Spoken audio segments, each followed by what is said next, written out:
संजय उवाच दृष्ट्वा तू पांडवा नीक व्यूढम दुर्योधन तदा आचार्य मुप संगम्य राजा वचन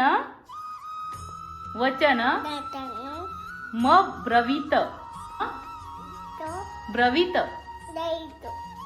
जय श्री